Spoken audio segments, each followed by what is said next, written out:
Olá, eu sou a Carole e faço parte da equipe psicossocial do Sejusc Famílias. Esse é o nosso podcast falando de famílias. Aqui nós vamos conversar sobre temas relacionados à mudança no contexto familiar, conflitos e transformações. E no episódio de hoje, Daniel Vitor, que faz parte da equipe de psicologia, e Isabelle Hayek, que faz parte da equipe do serviço social, irão falar sobre o tema o atravessamento do tempo nas famílias, o que herdamos, o que repetimos e o que transformamos.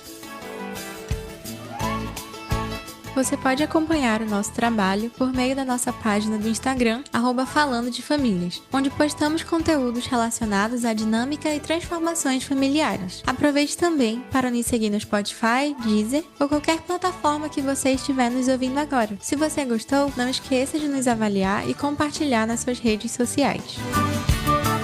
E é isso, vamos ao episódio de hoje.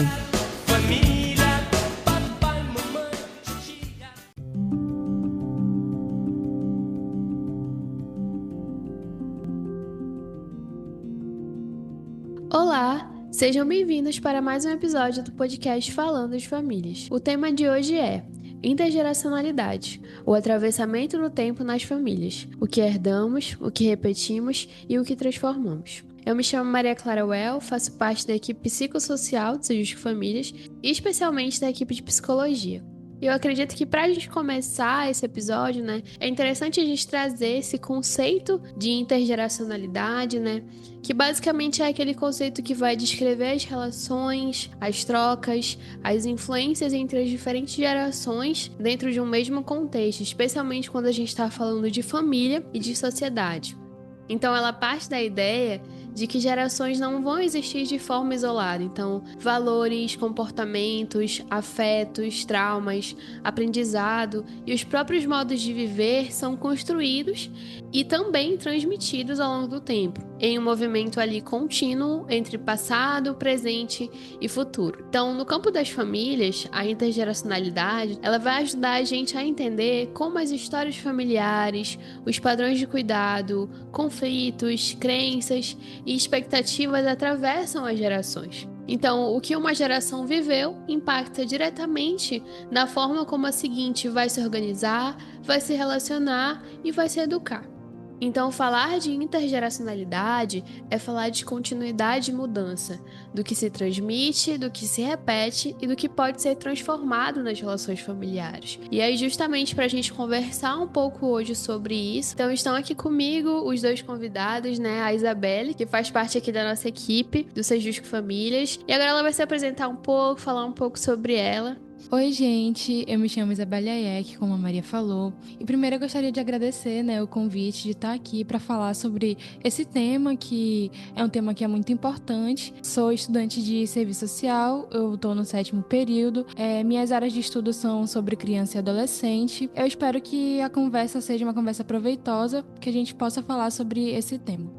E agora a gente vai passar a palavra pro Daniel, que também faz parte aqui da equipe psicossocial, especialmente da equipe de psicologia. Ele também vai se apresentar e falar um pouquinho sobre ele. Olá, gente, tudo bem com vocês? Meu nome é Daniel Vitor, faço parte aqui da equipe psicossocial do Sejusc Famílias. Atualmente eu estou no 8º período de psicologia da Universidade Federal do Amazonas. Eu também desenvolvo alguns projetos de iniciação científica, algumas pesquisas na área da psicodinâmica do trabalho, na articulação com música, com produtos culturais como filmes, desenhos, animes, e eu espero que a gente possa conversar e que a gente possa refletir bastante sobre essa temática que é tão importante para todos nós. Então, agradecer, inicialmente aqui a presença de vocês. E a gente trouxe o conceito no início e justamente já pegando esse gancho, eu queria perguntar, direcionar a vocês, de que forma vocês acreditam que padrões e silêncio das gerações anteriores aparecem nas relações familiares hoje, assim? De que forma que esses padrões de comportamento vão surgir dentro dessas relações e da forma como as famílias vão funcionar, Então, para a gente começar essa conversa, acho que de uma forma bastante básica, inicial, a gente pode pensar que para um contexto de intergeracionalidade, as principais ferramentas, os principais mecanismos que a gente pode observar no nosso dia a dia é a convivência. é o contato, porque assim todos nós temos contato com pessoas de idades diferentes, seja na nossa família, seja no nosso ambiente de trabalho, seja no nosso ambiente de aprendizado, escola, universidade, ou quando a gente vai estar num momento de lazer, a gente está sempre tendo contato com pessoas de idades diferentes, crianças, adolescentes, adultos, idosos. Então, assim, esse ambiente, ele é sempre muito plural. A gente está sempre articulando com as faixas etárias muito diferentes de si. Hoje eu posso estar conversando com uma pessoa que tem 40 anos, atualmente eu estou com 25 anos de idade, e mais amanhã ou daqui a algumas horas eu posso estar conversando com uma pessoa bem mais nova do que eu, uma criança de 10 anos, e as conversas sempre vão ser de forma muito diferente, de temáticas diferentes, porque a gente sabe que cada faixa etária tem o seu próprio pensamento, tem os seus próprios desafios. Então, assim, eu acredito que a gente tem que pensar na convivência. E quando a gente traz para um papo de questão de família, a convivência e o contato é o principal mecanismo para a gente pensar em como a intergeracionalidade ela vai passando de pessoa para pessoa, de idade para idade. A gente geralmente pensa, quando fala intergeracionalidade e família, nos nossos avós e nas nossas avós, porque eles são aquelas pessoas que têm um conhecimento muito profundo, aquele conhecimento de vida mesmo. E eles carregam muitas histórias, eles transmitem muita coisa pra gente. Mas a gente também tem que pensar que, por exemplo, na nossa relação, de repente, com o nosso sobrinho,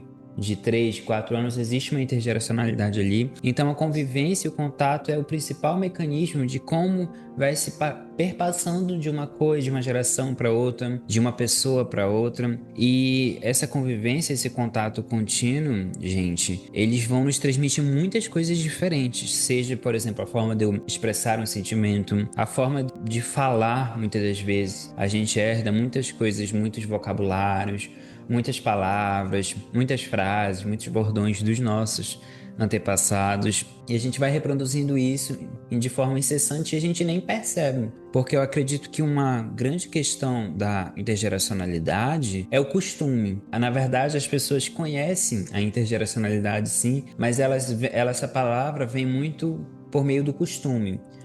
Você tem o costume de fazer tal coisa. Você herdou esse costume do seu pai, do seu avô. Então isso é que a gente pode perceber que essa convivência, as pessoas elas conhecem a intergeracionalidade por meio da vida familiar pelo nome costume.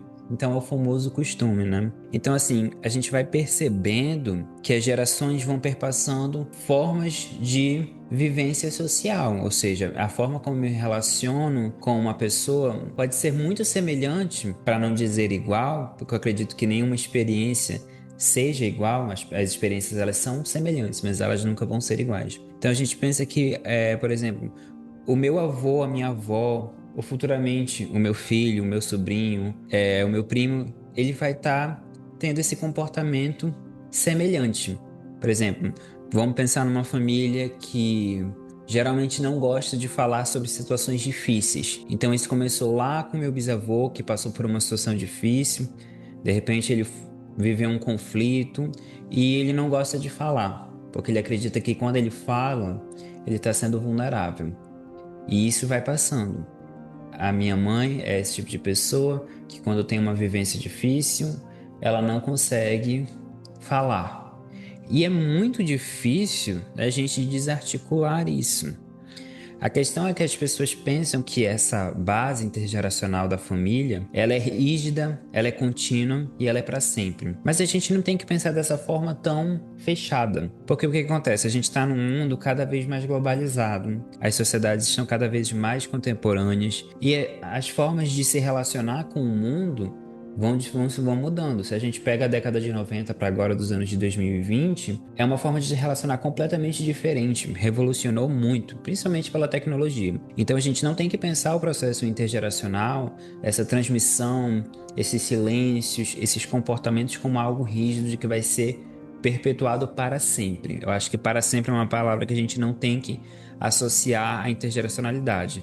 Ela de fato tem o fator dela contínuo, ela vai aparecendo cada vez mais nos seios familiares, mas existe a possibilidade de a gente ressignificar, né? E acho que pensando, né, nessa nossa experiência aqui no judiciário, a gente percebe muito que a intergeracionalidade aparece entre pais e filhos. Quando, por exemplo, uma mãe fala para a criança, mas você está fazendo igualzinho o seu pai. Isso é intergeracionalidade pura, porque ela tá querendo dizer que o filho provavelmente herdou um comportamento do pai e que isso está transparecendo na criança. Então a gente sempre tem que estar pensando intergeracionalidade por duas perspectivas, eu acredito. Uma perspectiva negativa, que a gente vai conversar mais pra frente sobre isso, de que realmente muitas coisas ruins, formas de comportamento que são perigosas, que são passadas para uma outra geração, formas de se relacionar que são perigosas tanto para si quanto para os outros,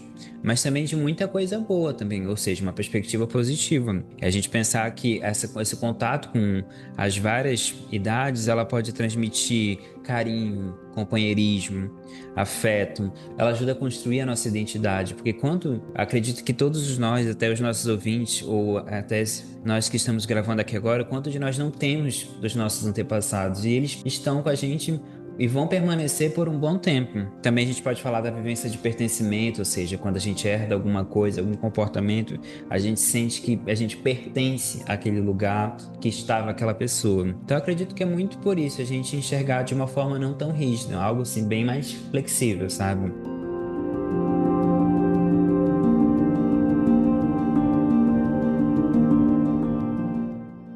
Muito interessante isso que o Daniel trouxe, assim, eu acredito que realmente a intergeracionalidade, ela é um conceito realmente que é visto cotidianamente, que as pessoas realmente não leem, né, nesse conceito, mas justamente nessa questão do costume e tudo mais.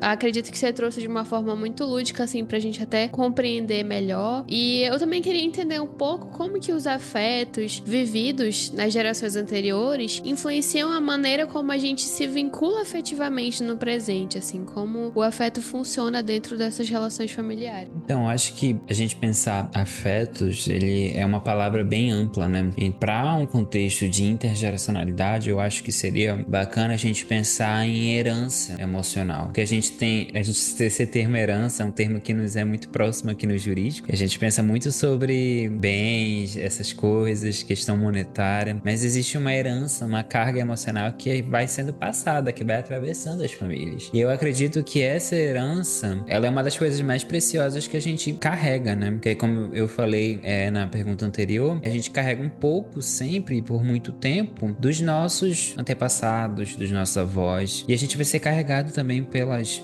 gerações futuras, né? Eu acredito que a questão do afeto, ele se baseia muito na memória. A memória é uma coisa que a gente não consegue apagar. Eu falo isso porque eu estudei por um tempinho História na UFAM e eu sei que a memória, digamos, de coisas que já aconteceram há muito, muito tempo atrás, ela ainda assim consegue ressoar pra gente hoje em dia, né? Ela consegue aparecer de alguma forma. Então, para uma questão de intergeracionalidade na família, a gente pode pensar que a memória, ela consegue trazer o afeto. Então, às vezes, a gente vai ver um comportamento de uma pessoa, a forma como ela se relaciona com o mundo, e a gente vai ver que, na verdade, tem outras pessoas que estão incutidas ali, que estão dentro dessa pessoa, que tinham formas de relacionar muito semelhantes. E para a gente pensar na intergeracionalidade também, eu acho que seria bacana a gente trazer os mapas emocionais, né? Esses mapas, eles vão orientar de uma forma até bem consciente como a gente se aproxima das pessoas, como a gente lida com os conflitos, como a gente se relaciona com a nossa intimidade e muitas vezes como nós nos apresentamos ser vulneráveis. Tudo isso, os mapas, eles vão operacionalizando mesmo, assim. Vamos pensar naquele famoso mapa mundi que a gente vê sempre na escola e vamos pensar num mapa emocional que seja bem parecido com ele. Ele é bem específico, só que a gente não tem noção que a gente está utilizando ele. E essas práticas do mapa emocional também vão se relacionar com as chamadas práticas parentais, que a gente trabalha muito aqui no Sejusc, que só relembrando que as práticas parentais são todas as formas que nós cuidamos de uma pessoa, que uma figura parental vai exercer esse cuidado, como esse cuidado é feito, como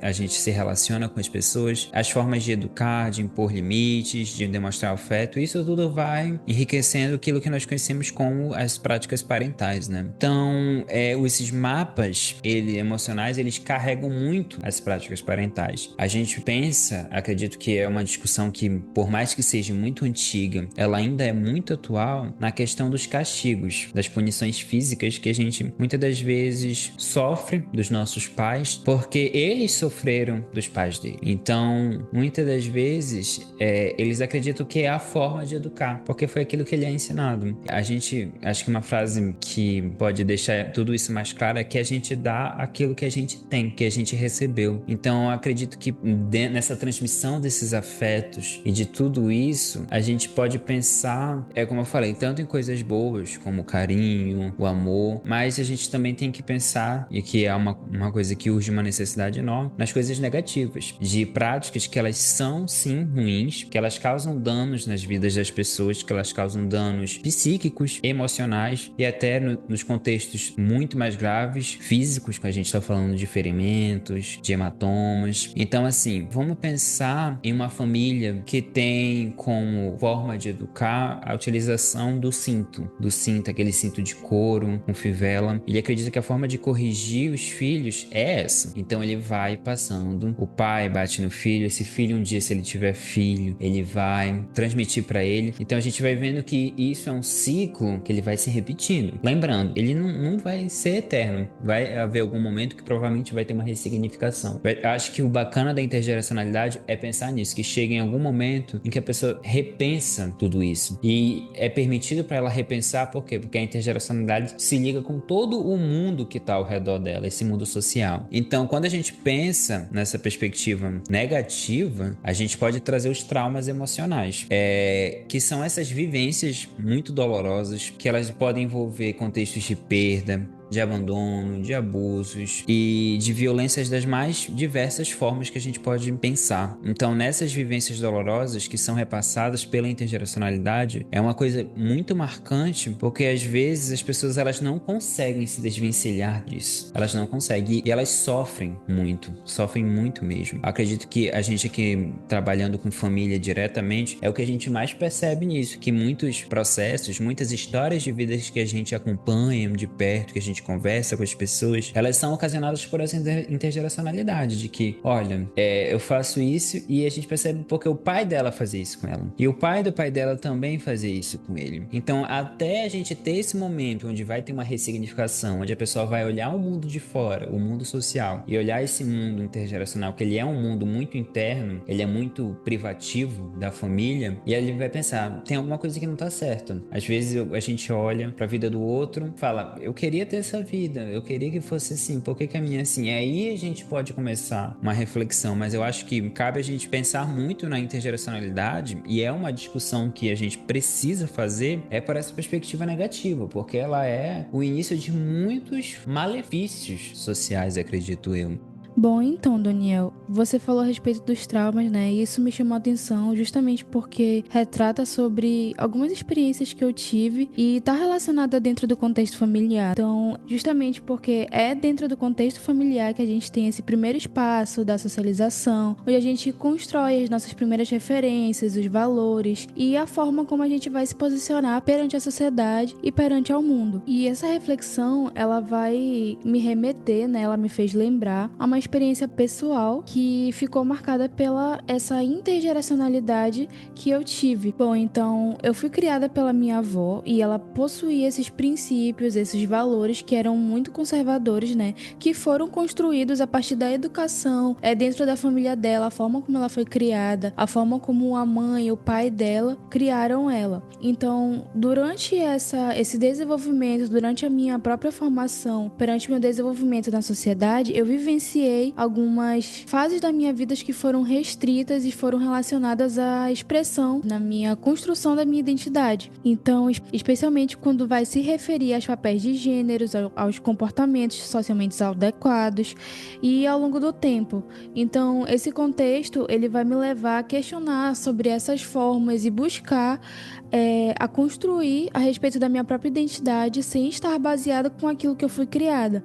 Então, quando eu comecei a compreender entender muitos desses valores e essas reproduções que adveio dessas trajetórias, adveio dessa construção familiar, dentro desse processo, começo a entender como é que vai funcionar a respeito desses conflitos internos relacionados a crenças religiosas e a descoberta da minha sexualidade, que vai gerar o sentimento de medo, sentimento de culpa, insegurança, justamente para retratar a respeito do julgamento social, julgamento familiar, religioso. Então, teve um episódio que foi muito marcante na minha vida, que retratou justamente na época que essa minha avó, ela faleceu. Então, nessa ocasião, a pessoa com que eu me relacionava, ela foi me prestar as condolências. Isso meio que ficou muito marcante, porque na época o meu pai, ele não queria que esse meu relacionamento ele fosse exposto perante a família. Então, justamente pela forma como a minha avó criou ele, pela forma como ela foi criada, não foi possível vivenciar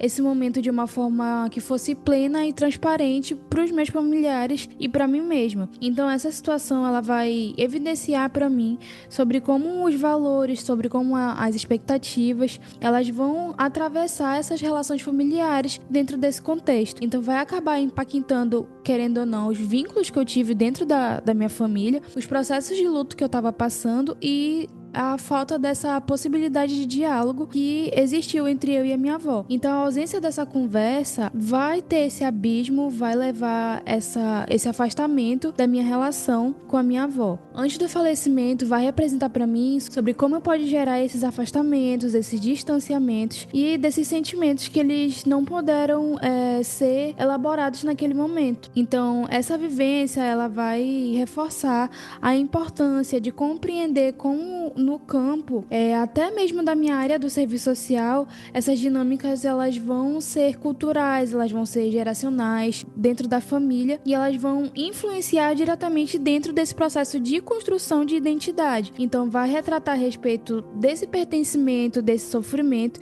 e vai evidenciar a necessidade dessa escuta qualificada, justamente porque eu não tive esse momento de chegar para ela e falar, eu não tive essa conversa. Então foi um momento que foi muito sensível justamente para retratar essa singularidade que teve dentro desse âmbito familiar. Então esse processo, ele fez com que eu demorasse muito mais para ter a autoaceitação de mim mesma. Para vocês ouvintes, eu sou uma mulher cis e homossexual. Isso me fez entender que também existem histórias que elas podem ser atravessadas dentro desses contextos sociais que vão existir dentro das famílias.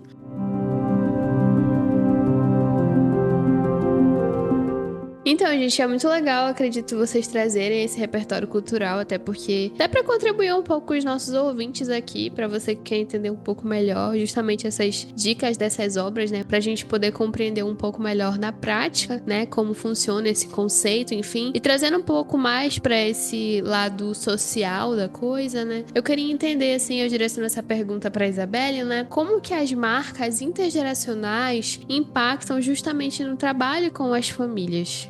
Bom, então, Maria, as marcas intergeracionais, elas vão refletir tudo que vai estar ligado às vivências, às experiências e que vão atravessar dentro da mesma família. A gente pode relacionar a respeito da pobreza, a gente pode relacionar com a violência e todas essas rupturas que vão acontecer dentro da família. Então, tudo que é passado de uma geração para geração, que vai ter a respeito desse impacto diretamente no trabalho com as famílias, elas vão influenciar esses comportamentos, as relações, de como vai ser trabalhado a respeito da perspectiva com aqueles indivíduos. Bom, então, o trabalho com as famílias, ele vai ter essa influência, vai ter essa perspectiva intergeracional devido a ter esses costumes, devido a ter esses cotidianos que vão perpassando nas famílias. Então, é extremamente necessário reconhecer que vão existir essas diferenças, que vão existir as desigualdades sociais, que vão ter essas expressões da questão social para que o profissional ele possa intervir dentro daquela realidade, porque não é aquela coisa que todo mundo fala, que todo mundo tem as mesmas 24 horas, porque a gente sabe que na prática não é bem assim. Então, essas marcas intergeracionais vai estar relacionada a isso, que vão ser esses fenômenos, esses processos históricos que vão ser reproduzidos ao longo das gerações, que vão moldar essas trajetórias familiares e sociais. Então, na perspectiva do serviço social, é necessário compreender que essas marcas elas são fundamental para evitar que as intervenções na vida daqueles indivíduos elas sejam rasas, que elas sejam superficiais. Então, muitas dessas vivências que vão acontecendo no decorrer das famílias, elas vão ter essas perspectivas que vão estar relacionadas ao individual, sobre quantas histórias, quantas vivências tem aquela família, e não no contexto geral da sociedade. Então, vão ter pessoas que estão dependendo dos benefícios sociais, ou vão ter as dificuldades no exercício da parentalidade. Então, elas vão acontecer de uma forma individual e elas não necessariamente vão precisar surgir de uma forma isolada. E sim, elas vão advir de resultados que são desses ciclos intergeracionais. Então, a exclusão social, a desigualdade, tudo vai estar relacionado a isso e de como intervir dentro dessa própria realidade. Então, o trabalho social com essas famílias, ele precisa ser integral, ele precisa ser contínuo e precisa ser voltado justamente específico para aqueles indivíduos, específico para aquelas famílias. Então, essa promoção da ruptura com os padrões de vulnerabilidade, eles vão ser repetidos ao longo das gerações. Então, a gente tem, os diversos programas que eles foram criados ao longo do governo do PT. Então, são os programas sociais que eles ajudaram as pessoas que estavam em extrema vulnerabilidade, eles viabilizaram os direitos delas. Então, a gente tem esses programas que são o Serviço Social de Proteção e Atendimento Integral da Família, que ele é desenvolvido no CRAS. Tem o Programa Bolsa Família, que eu acho que ele é o mais conhecido, e que ele vai tentar romper com esse ciclo intergeracional da pobreza, da desigualdade, por meio dessa transferência de renda, que é justamente aquilo que eu tava falando, Muitas pessoas que são da elite, muitas pessoas que têm dinheiro, veem isso como uma forma que é extremamente desnecessário, que para eles não tem necessidade, mas é porque eles não estão passando por aquela situação, é porque eles não estão em uma situação de extrema vulnerabilidade. Então, esses programas sociais, eles vão trazer essa perspectiva que vai atender as famílias que estão em situação de vulnerabilidade, que tiveram seus direitos violados, e são extremamente importantes para reconhecer que existem as expressões da questão social. Bom, então reconhecer essas marcas intergeracionais vai permitir que os profissionais eles desenvolvam essas intervenções, que o assistente social ele deve intervir na vida daquela família de uma forma individual, que precisa entender, que precisa buscar como tratar, como assegurar o direito daqueles indivíduos, e precisa ser abordada de uma forma mais crítica, de uma forma mais transformadora e humanizada. Isso acaba contribuindo para a quebra desse ciclo da exclusão social, da desigualdade, que a gente sabe que nunca vai acabar, mas a gente pode tentar fazer o máximo para amenizar e construir novas trajetórias familiares, viabilizando os direitos dos cidadãos. Então, Isabela, eu gostei muito da tua contribuição. Eu acredito que é essencial que a gente trate sobre, enfim, essas marcas intergeracionais e a maneira como elas vão impactar nessa atuação profissional. E puxando um pouco disso, eu queria que tu explicasse assim um pouco pra gente, de uma forma mais simples assim mesmo, quais os riscos que vão existir quando as políticas públicas ignoram a dimensão intergeracional dentro das famílias. Bom, então, assim, eu acho que é muito perigoso a respeito dessa parte de ignorar. Justamente porque a ausência dessas políticas públicas, elas vão acabar gerando mais desigualdade, mais exclusão social e vão acabar deixando as pessoas mais vulneráveis. Justamente porque elas precisam ter os seus direitos garantidos. Quando as políticas públicas, elas deixam de lado, quando elas desconsideram essa dimensão intergeracional das famílias, vai apresentar esse risco devido ter o aprofundamento dessas desigualdades ao longo do tempo. E isso vai acontecer devido às condições de vida mesmo, ter esse acesso aos direitos, às oportunidades. Então, elas não vão afetar apenas os indivíduos isolados, e sim, elas vão transmitir entre as gerações. Então, isso vai acabar gerando, dentro das famílias, a culpabilização deles mesmos, sendo, por exemplo, utilizados falas como: você é pobre porque você quer, hoje em dia ninguém mais trabalha porque só se vive de auxílio. auxílio, então auxílio como Bolsa Família, e isso acaba por desconsiderar a situação econômica ou a atual extrema vulnerabilidade que aquela pessoa se encontra. Então esses riscos, essas ausências de políticas públicas, elas vão impedir a ruptura com esse ciclo da pobreza. Então isso vai acabar fazendo com que as privações vividas pelos pais, elas vão repercutir diretamente nos filhos, nos netos, e isso vai acabando passando de geração para geração, e essa desigualdade ela só vai tender a aumentar. Quando o Estado ele não atua diretamente na realidade daquela pessoa, daquela família, isso vai acabar gerando muito mais vulnerabilidade para aquela família. Então vai acabar gerando essa sobrecarga das famílias, porque elas vão ser vistas como os únicos e principais responsáveis por aqueles membros que estão lá dentro. Desconsiderar essas relações de geração para geração vai acabar levando o Estado a transferir essa responsabilidade para os integrantes daquela família. Acaba que largando as pessoas de mão daquela família vai retratar o quanto a desigualdade, o quanto a classe social está relacionada com esse ponto, porque vai acabar inviabilizando os direitos que aquela pessoa tem. Então, sendo que muitos desses problemas eles são vividos justamente porque aquelas famílias passado de geração para geração, é intergeracional. Então, não acontece, aquela família ela não passa por aquela situação, ela não tá por aquela situação porque ela quer. Então, os problemas sociais eles não vão surgir do nada, eles não vão acontecer de repente. Então, essas histórias elas precisam ser retratadas e cuidadas e intervidas de uma forma com mais cuidado para que os resultados e a história seja retratada de uma forma direita, para que as pessoas tenham acesso aos seus direitos, tenham acesso a essas políticas públicas.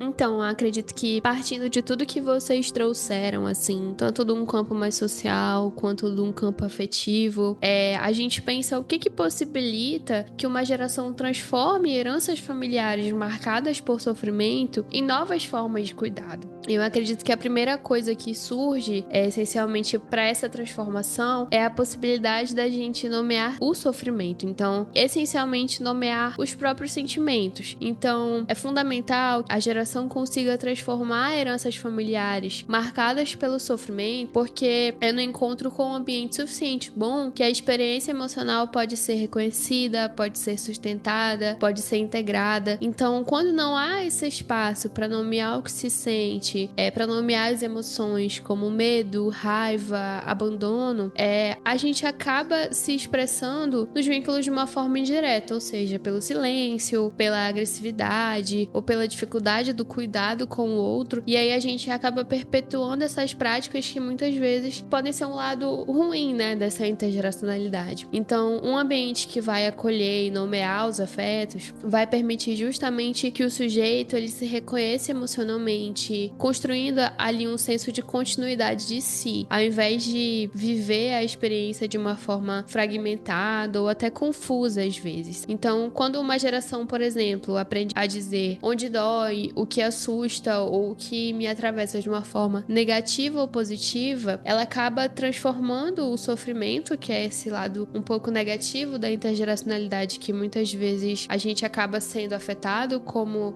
os dois colegas trouxeram, em algo comunicável, compartilhável. E aí vai quebrar essa herança que muitas vezes pode, enfim, ter esse lado um pouco negativo, portanto passível de cuidado. Então é nesse processo, justamente nessa quebra dessa intergeracionalidade por esse aspecto negativo, que o vínculo ele deixa de ser marcado apenas pela repetição da dor e passa a ser atravessada pela possibilidade de escuta, presença e a criação de novas formas de cuidado, tornando possível que a gente interrompa alguns ciclos e construa relações mais seguras, mais afetivas e perpetuando uma intergeracionalidade saudável. Então, muitas heranças familiares, elas se perpetuam justamente porque elas nunca puderam ser ditas. Como eu falei, acredito que os meninos também trouxeram aqui durante a nossa conversa, elas viram aquele silêncio incômodo que muitas vezes quer dizer muitas coisas, aquela típica frase, sempre foi assim, meu pai me criou assim, então eu vou criar meu filho assim porque sempre foi assim. Essa foi a forma que eu conheci a vida, que eu conheci, enfim, diversos sentimentos. Então, a partir do momento em que a nova geração, enfim, nossos filhos, nossos netos, conseguem nomear isso, algo já começa a se deslocar do lugar chegar. E outro ponto fundamental, acredito que isso é bem assim do campo da própria psicologia, é justamente esse acesso ao cuidado e à escuta pelo próprio processo da psicoterapia. Um momento em que a gente consegue externalizar para alguém, conversar com alguém sobre aquilo e a maneira como aquilo nos afetou, e aí possibilitando o surgimento, né, de vínculos afetivos mais seguros, de políticas públicas no momento em que a Isa fala desse campo mais social, da educação e até de rede de apoio fora da família. Então é importante que a gente entenda que ninguém transforma uma herança sozinho. Então é no encontro com o outro que surgem novas formas de afeto, de limite, de cuidado. Então, além disso, essa transformação passa por reconhecer que o sofrimento teve contexto também.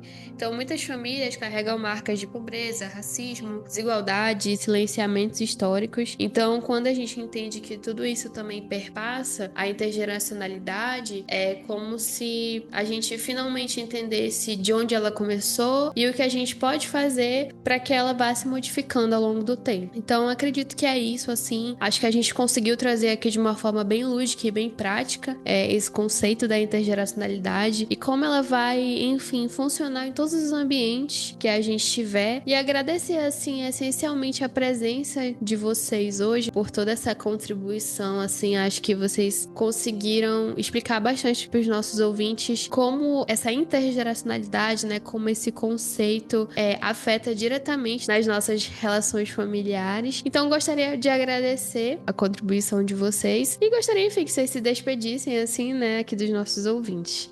Gostaria de agradecer, Maria, pelo convite e ao Daniel também pelo bate-papo. E espero os nossos ouvintes que gostem desse episódio e até o próximo episódio. Gostaria de agradecer por esse dia que a gente compartilhou com a Maria, com a Isa, e espero que a gente possa discutir cada vez mais e que nós podemos levar essas considerações para as nossas vidas. Foi um prazer trazer as minhas contribuições e eu espero que vocês gostem do episódio. E foi isso, espero que vocês tenham gostado aqui do nosso episódio. Nós também temos o nosso Instagram, @falandosfamilias, que lá a gente também traz algumas temáticas muito relevantes, especialmente falando da atualidade também, então a gente tenta trazer diversos conteúdos. E até o próximo episódio. Tchau, tchau!